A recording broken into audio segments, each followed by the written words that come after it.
DeCastro announces constitutional law scholar board game will not be released for Christmas. Fans shocked as promised deadline will come and go without prized future possession. Floyd Wallace's birthday humiliation continued into Wednesday. May have lost two major donors.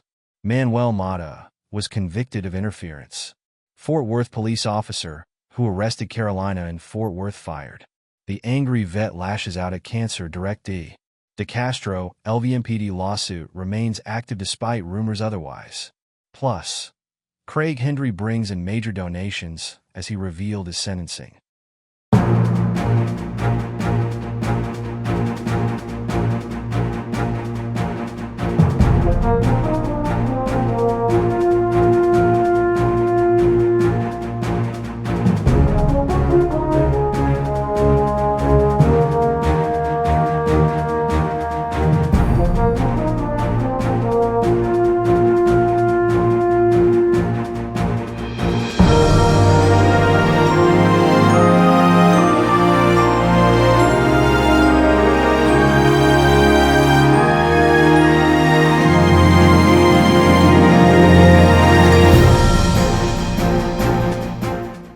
Good afternoon, and welcome to another edition of the Auditing Insanity Newscast brought to you by ReallyCoolNews. I'm AI Johnny Jones, and I'll be your host for 6 big stories featuring Delete Laws, Chili DeCastro, Craig Hendry, Floyd Wallace, Carolina and Fort Worth, Manuel Mata, Direct D, The Angry Vet, and so much more. Again, as we have so much to cover today, we're just going to jump into things as we ask you to focus on. DeCastro board game to miss Christmas 2024 launch. Jose Chili DeCastro delivered a crushing blow to his fans during his Wednesday evening live stream as he explained that he would miss his Christmas deadline this year to release his Constitutional Law Scholar board game.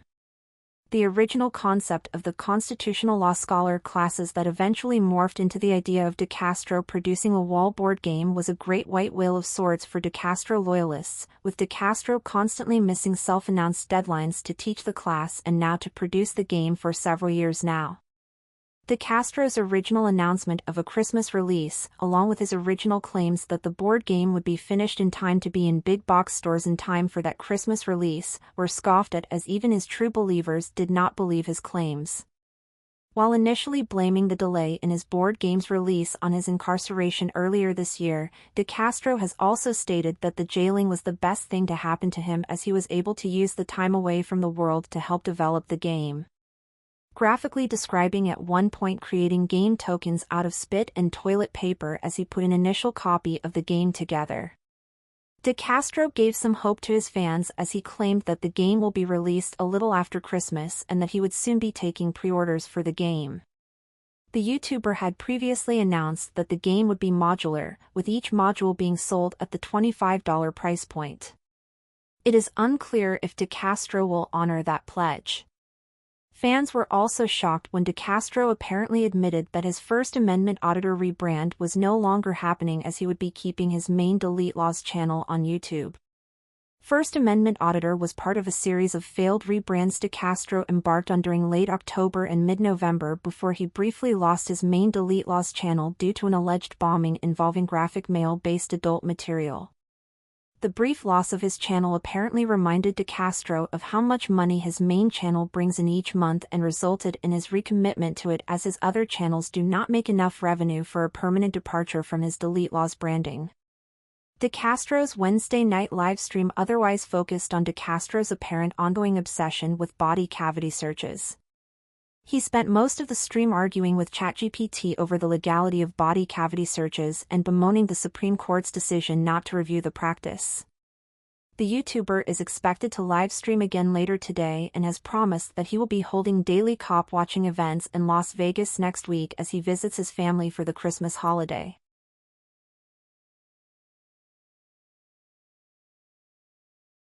Craig Hendry flooded with donations post-conviction. Self-proclaimed political prisoner and innocent man, Craig Hendry received a financial windfall on Wednesday following his announcement that he was sentenced to over a year in prison after his felony stalking conviction. Hendry's post-sentencing appeal to his fans saw his To Support Craig's Work GoFundMe campaign receive $1,130 in new donations. including 2 donations from a man who dresses like his own grandmother for the day, surpassing all other campaigns that we follow by a wide margin and taking the lead for the month away from our own ongoing expenses campaign.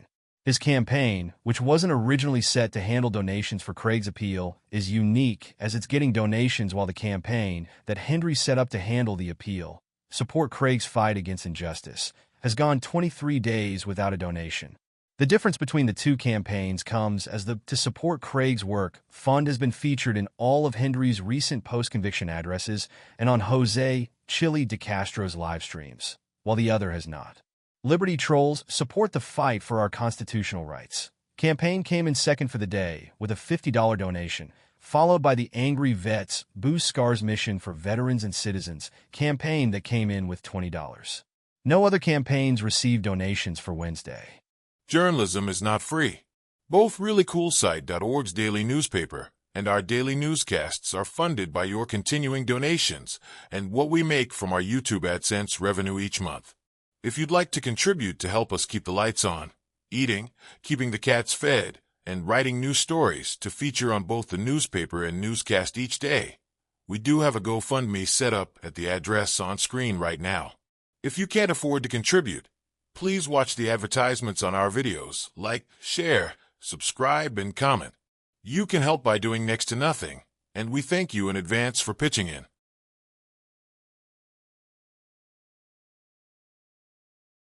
Manuel Mata convicted. Officer Kruger fired. YouTuber BZ Watchdog reported in his Wednesday night live stream that YouTuber and First Amendment auditor Manuel Mata was convicted of obstruction in Fort Worth, Texas, on Wednesday, just days after fellow First Amendment auditor Carolina in Fort Worth Rodriguez was convicted of similar charges. According to BZ, Mata was found guilty of interference and received 90 days in jail, a fine of $500, and was assigned anger management classes for interfering in an active investigation earlier this year. Mata received a PR bond upon indicating that he was appealing the decision. Mata was freed and his sentence will not take effect until after his appeal is heard. Conditions of his PR bond have not been released at this time. The activist's release is similar to what happened in Carolyn Rodriguez's case earlier in the week, as Fort Worth has a policy where nonviolent offenders in misdemeanor cases are freed as they await appeal of their sentences. Rodriguez also live-streamed on Wednesday and indicated that she was set to have been released from jail on Tuesday before being released on a PR bond on Monday. In her estimation, her sentence for obstruction would have been over on Tuesday due to credits given to nonviolent offenders in the Fort Worth jail, as the jail has severe overcrowding issues. The YouTuber stated that upon noting that she was set to be released, the judge in the case gave her a PR bond and changed the sentence in the case from time in jail to 15 months of probation, which was then suspended due to her announcing an appeal. Rodriguez described it as a grand conspiracy against her, as she would have been free from the case without limits on her auditing on Tuesday had the judge not changed her sentence. She pledged that she would return to auditing immediately, and the terms of her PR bond requiring her to stay 25 feet away from traffic accidents and active crime scenes would never come into play, as she assured her fans that she always stayed that distance away from police during her audits. Rodriguez was convicted of obstruction after she walked through an active crime scene earlier in the year and refused to follow police instructions to leave the scene. She has announced both an appeal of her charges and a future civil lawsuit against the city of Fort Worth. Multiple news agencies reported on Wednesday that the officer involved in Rodriguez's arrest in that incident was fired on Wednesday for using what was deemed excessive force against Rodriguez. Officer Matthew Kruger, an 8-year veteran of the Fort Worth police force, was fired on Wednesday after an internal affairs investigation showed that he used excessive force in his apprehension of Rodriguez, who was hospitalized after her head hit the ground during a struggle with Kruger during the incident. The investigation showed that Kruger's actions were unjustified and against department policy. Kruger had been transferred to a role that limited his public interaction during the investigation. Reacting to the firing, YouTuber BZ Watchdog claimed that Mata and Rodriguez, who both negative run-ins with Kruger in the past, will have new ammunition to have their convictions overturned and to win their pending civil cases against Fort Worth police. BZ Watchdog promised his fans that because the Fort Worth Police Department essentially admitted guilt in the firing of Kruger, the YouTubers may be able to establish case law to give First Amendment auditors new rights when dealing with police officers. This is a developing story.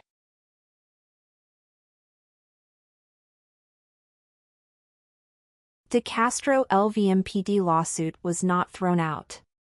Despite rumors circulating on Wednesday, Jose Chili DeCastro's lawsuit against the Las Vegas Metropolitan Police has not been thrown out and remains active as of Thursday morning. Rumors flooded forums across the internet on Wednesday following the release of YouTuber Mark Stout's video on his frauditors exposed. YouTube channel entitled Federal Court Dismisses Chili DeCastro's Claims Against Las Vegas Police. In the video, Stout makes it clear that he is referring to the September ruling by Judge Andrew Gordon that gutted a good portion of DeCastro's case but left standing major portions to go forward to trial. The rumor mill picked up Stout's poorly worded headline, and those who didn't watch Stout's video or pay any attention to news outlets like ourselves or PDocs the public documents of Chili DeCastro page ran with the story without verifying if it was true. A second motion for summary judgment was filed in the case in late October, with the LVMPD's latest filing coming just 2 days ago. That filing was a response to DeCastro's rebuttal of their motion. The judge has yet to rule on the motion, and even if it succeeds, the case is moving towards trial as DeCastro's claims of excessive force are not covered by the first or second motions for summary judgment. As of December 19, 2024, both Pacer and the court listener pages show no actions by Judge Gordon to throw the case out. Any action to do so would be unusual with the courts rushing to next week's holiday break and the fact that the last filing in the case was made 3 days ago. Plus, there would be a published record of it, the news would be everywhere, and the case wouldn't have moved forward past the first motion for summary judgment that Stout was reading in his video. While DeCastro himself has pledged that he would be filing a second lawsuit against the LVMPD, he cannot sue them again in the same federal district court for the same reasons as outlined in his existing active case. His claims that he's filing again, which he's been making for months now, only compounded the confusion with Stout's commentary and helped spread the rumor. Again, when in doubt, check our coverage. Check PDocs page. If and when the original LVMPD lawsuit ends, we'll be the first to tell you about it. The actual documents will be posted on our site and in our forums, in Massholes forums, and there will be actual videos and real reactions flooding your feed with the news. While we all want the case to end, sadly, DeCastro's Constitutional Law Scholar board game has a better chance of coming out for the holiday than the case being dismissed before Christmas.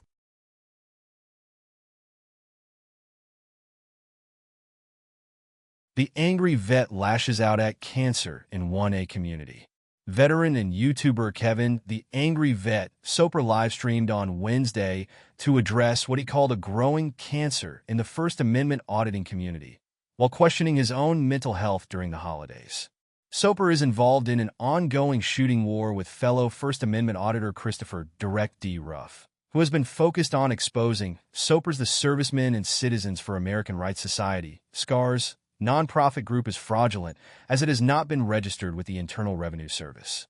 Ruff has also been accused of making light of Soper's disabilities and PTSD suffered during his service in both the Navy and the Coast Guard.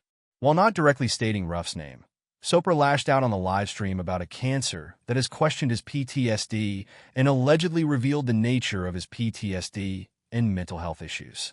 Soper said that he was concerned about his own mental health based on the attacks, and made it clear that he'll hold accountable anyone who exposes veterans' histories. He explained that calling out disabled veterans in a cruel manner serves as a death sentence this time of year, as the suicide rate for veterans is higher than normal. The veteran also said that his mental health problems were going untreated and he remained at an impasse with his healthcare provider, the local Veterans Administration facility, as the facility will not allow him to film on premises. Ruff took Soper's words as a threat against him, live streaming Wednesday night, featuring a picture of Soper, and asking if Soper was now threatening him. The problems between the two men have been an ongoing issue since the spring of this year. Ruff has highlighted their differences since the summer as part of his turn against the 1A auditing community. That turn has brought Ruff greater exposure and praise from those supporting First Amendment auditors and those who oppose them, with near universal praise coming from his listeners and his fearlessness and his ability to take on big names in the community in a negative fashion without suffering repercussions for his actions. Soper's plight comes as his annual Scars holiday fundraising event has failed to draw the attention needed to fund the society for the next year. While Soper had previously offered such things as having dueling campaigns for and against him cutting an inch of his hair off at a time as part of the campaign with a $1,000 goal and the side that achieved that goal deciding on his haircut, things are bleak for his campaign, at least on the GoFundMe front. As it stands now, Soper's GoFundMe campaign has only taken in $70 since the start of the holiday campaign. A $20 donation came in after his live stream, which was the first donation in 4 days. This is an ongoing news story.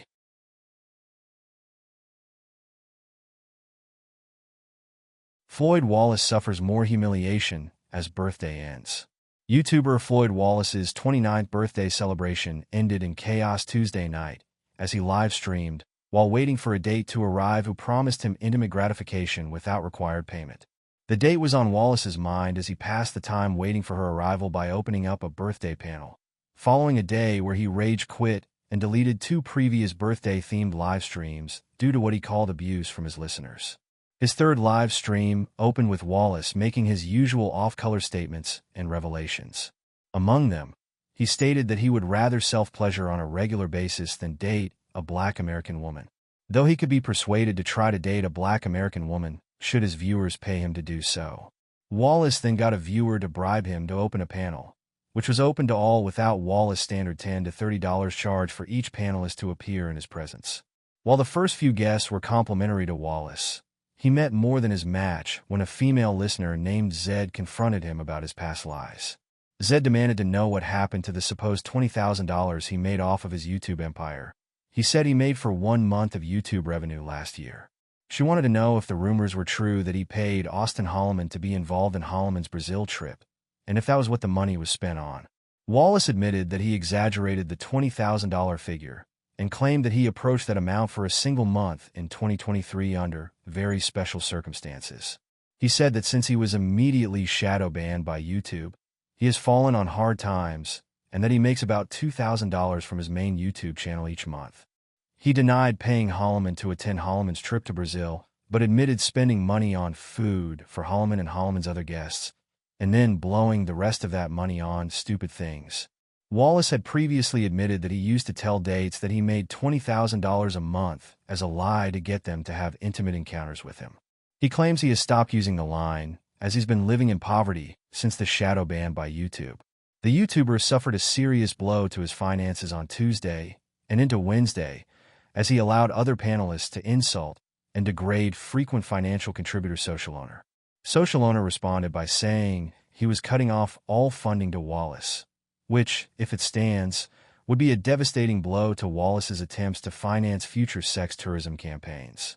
Social Owner stood firm during Wallace's Wednesday afternoon livestream, which saw Wallace admit that he still hasn't paid the $106 he owes in probation fees and $250 he owes in fees for a traffic ticket in New Mexico. There is currently a warrant for Wallace's arrest in New Mexico over the delinquent payment. On the Wednesday live stream, Wallace was depressed that his birthday date did not work out, as he waited up to receive his intimate encounter and the woman did not show up to his Airbnb as planned.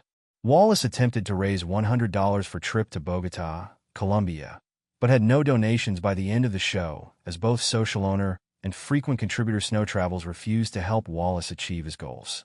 While waiting for contributions, Wallace took in a small super chat donation to explain the real story behind his breakup with a woman known as the Stud.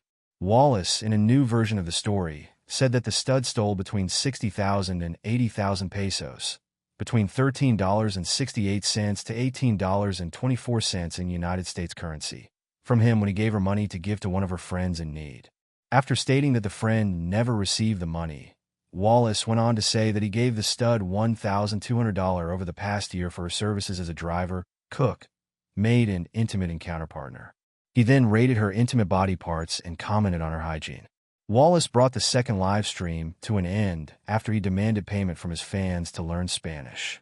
He said that if they wanted him to change his life so badly by learning the language, they needed to pay to watch him learn it before ending the stream.